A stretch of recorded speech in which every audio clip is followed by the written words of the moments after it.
ya habían hecho su fortuna en la vecina Guatemala, están cruzando la frontera buscando los terrenos idóneos para la cafeticultura en Chiapas. Y encuentran estas tierras muy fértiles en la Sierra Madre de Chiapas, que separa el Soconusco, en el sur de Chiapas, del resto del estado. Matías Romero, además de ser político, es entonces también terrateniente, ¿no? Y ha escrito, por cierto, varios estudios muy interesantes sobre la cafeticultura en aquel entonces. Escribe en 1877 porque como político también está a punto de lograr definitivamente el trazado de la frontera entre México y Centroamérica, Guatemala y Belice. Frontera que se va finalmente a trazar a través de un tratado de límites en 1882. Es decir, el libro de Matías Romero se publica 5 años antes.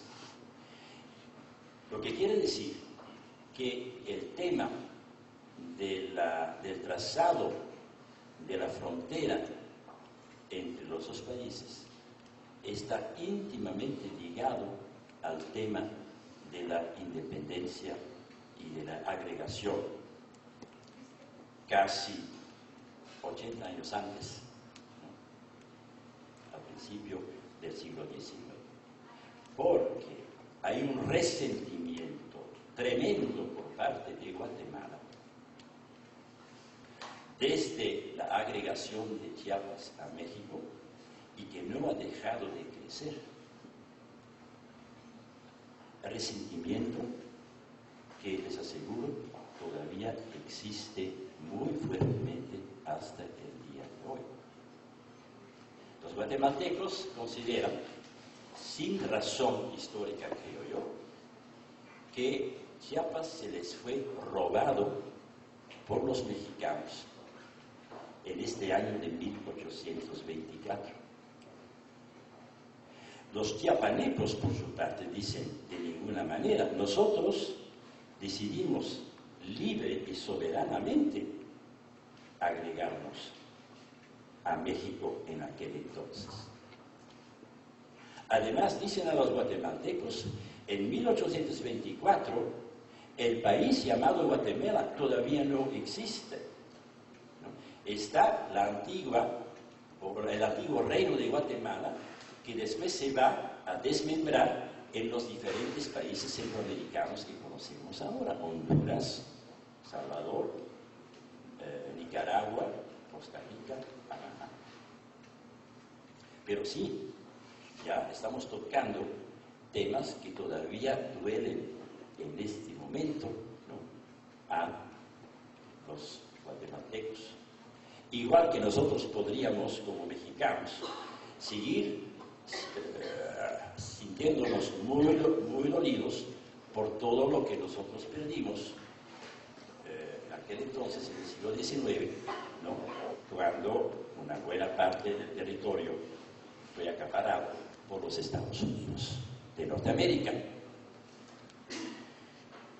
Estoy hablando muy mal porque digo continuamente nosotros y ellos. Obviamente, históricamente, no puedo sostener eso, porque entre aquellos que vivían en el siglo XIX y nosotros aquí presentes, ya hay una separación de a veces varios siglos. Entonces ya es un error empezar a decir, pero que nos quitaron a nosotros. Bueno, les quitaron a nuestros antepasados en aquel entonces, ¿no?, lo que tal vez nos pertenecía. Entonces, cuarteto para piano y cuerdas, y empieza con la declaración de independencia, como en otras partes de México,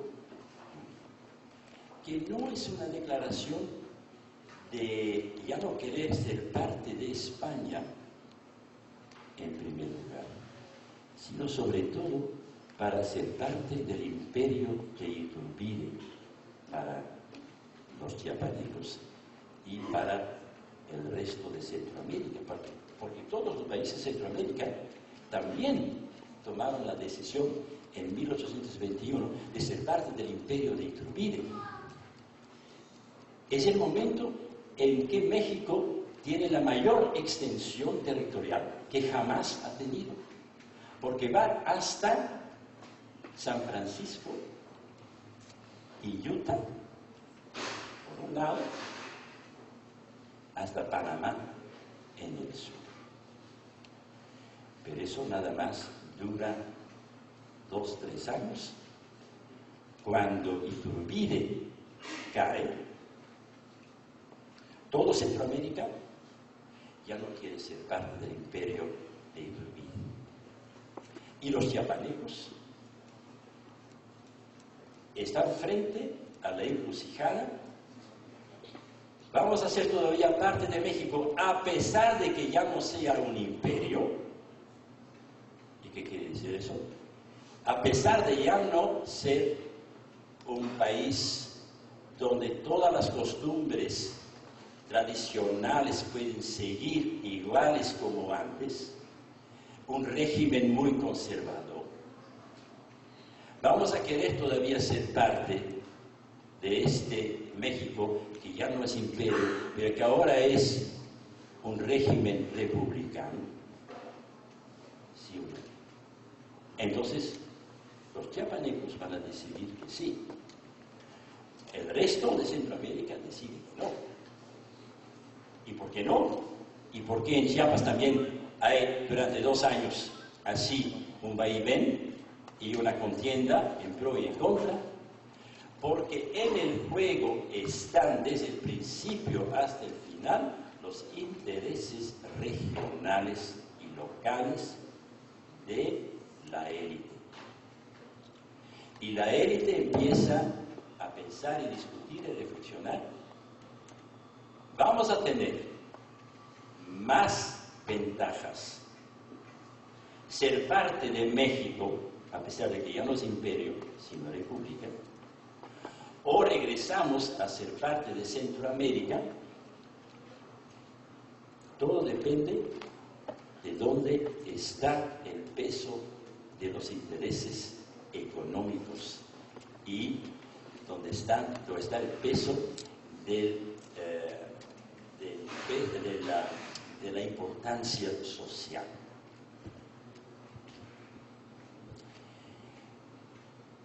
¿A dónde vamos poco a poco?